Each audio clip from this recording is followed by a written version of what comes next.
Mga Inday, samahan nyo ako ngayong gabi. Magte-take tayo nito para malaman natin bukas kung mayroon ba tayong gallstone. So ayan guys, nilagay na natin Ito na yung juice ng mansanas. Ayan, is apple. Tapos yung lime natin, bini ako na din. Tapos ito yung ating olive oil. So ilagay natin dito.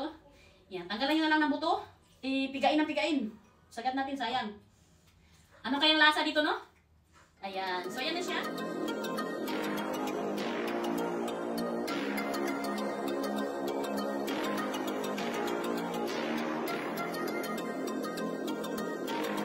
Hello mga Inday! For today's video, ayan may napanood ako sa Facebook.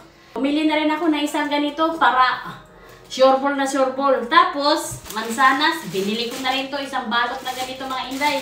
XXL. Dahil isa rin to sa mga gagamitin natin. Kasama na yung olive oil. So, ito yung olive oil. Pure siya na olive oil. Tapos, isang pirasong lime. Ito siya. Gagawin natin, no? At ito yung ating mansanas. So, kasi ang sabi niya doon, kailangan daw isang baso ng juice. Pure juice na mansanas. So, instead na bibili ako ng nakapak, bumili na lang tayo ng prutas para surely talaga na pure. 100% talaga siya na pure juice. Tapos ito naman yung olive oil. Ito daw ganito kadami. Ayan, yung olive oil natin. Tapos isang ganito, isang lime. Hiwain natin ito, tanggalin natin ang buto at i-mix natin siya dito. Ito po ay pinakamabisang gamot sa gallstone. Kaya sino po may mga gallstone dyan at ang mahal-mahal naman ang operation ng doktor.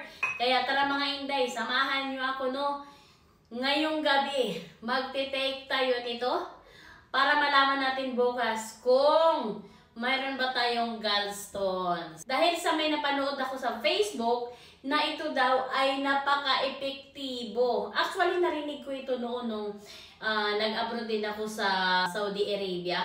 At hindi ko po talaga na-itry lang. So ngayon mga Inday, i-try natin ito siya kasi yun, isa sa mga pamilya ko din may problema at isa din sa kaibigan ko, narinig ko na mayroon siyang gallstone. Tapos ang mahal-mahal daw ng operation ng doktor. Dahil po sa napanood ko, actually nag-follow nga ako sa kanya at nag-comment pa ako doon na itatry ko siya. So ngayon, i-try natin mga Inday kung ito ba talaga ay epektibo. Para lumabas yung juice niya. So, i-mix-mix natin yan siya mamaya. So, ikot-ikot lang muna natin. Iikot-ikot, ikot-ikot. Tapos, ito yung ating mansanas. Gawin natin to siyang juice. So, dahil meron naman akong pang juicer dyan, so gawin natin to. Slice muna natin siya, no? Huwag na natin balat-balatan mga Inday. Ganituhin na natin. Isama na natin yan. Total, i-juice naman yan mamaya. Lagay na natin dito. Sunod-sunod muna natin.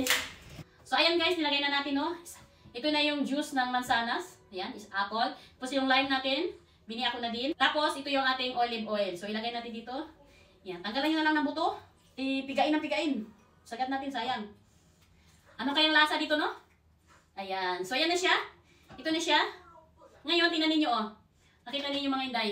Diba? Ito na yung lime, ito na yung olive oil sa taas. So, ilagay natin sa dito para i-mix.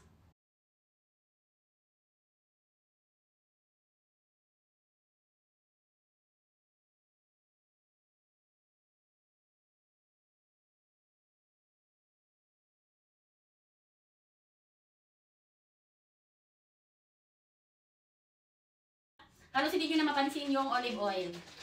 Ayan. Para po ito sa gallstone. Kung may mga gallstone kayo dyan, mahal-mahal pa po pera sa doktor. Kaya ito na lang mga Inday. Try natin ito siya, no? Ayan. So, ito na. Ayan. Tapos ito yung isang baso ng juice. So, ito na yung sa galing.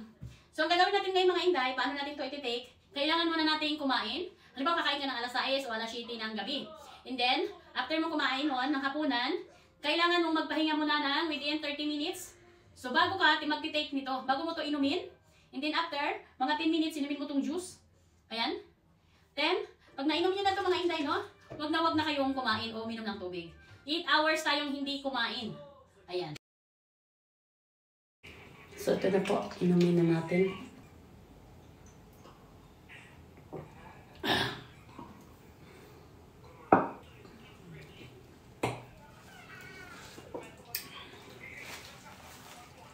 Wala na. Apple juice. Antayin natin siya ng mga 10 minutes. Pagkainom natin, kailangan natin antayin ng 10 minutes. Effective ba yung result? Pero ang sabi, 3 times mo siyang gawin. I mean, parang 3 days siya sunod-sunod para mas maganda. Then, pagkagising natin bukas, kailangan natin uminom ng warm water. Then, mga nasa 15 minutes o 10 to 15 minutes. So, bago tayo kakain ng almusal.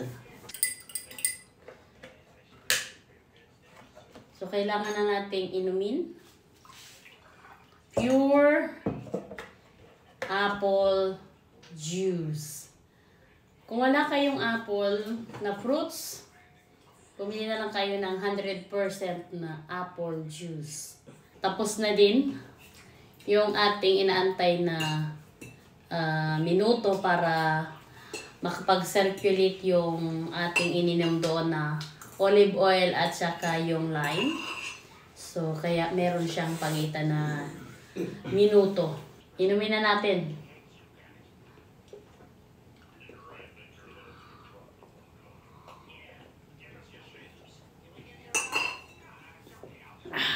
Ito.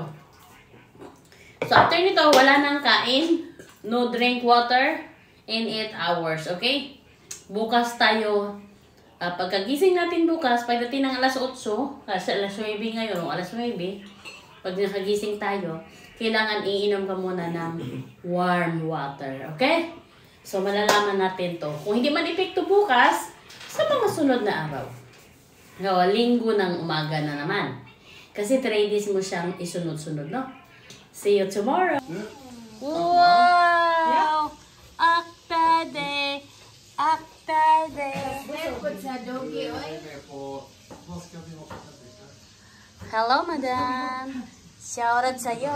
Lornix Wedding Vlog! Hulaan nyo kung nasaan kami ngayon. Dito kami sa may-ari ng may bahay ng super yaman. Katulad sa akin. Ito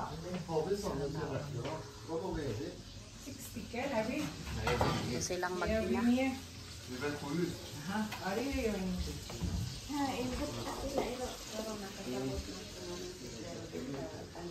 Uy, ang beautiful. Hey!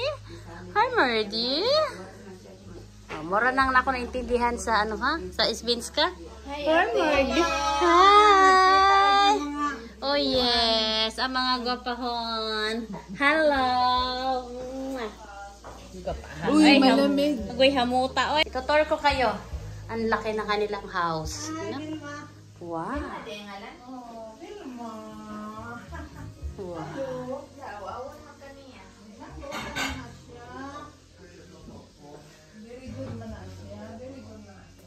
So, diba? Ang ganda. Oh, pak! Si Madam. Sana all.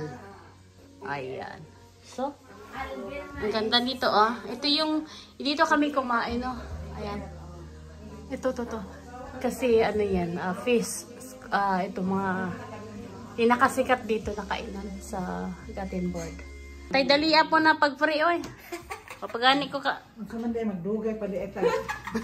Good night. Bye-bye.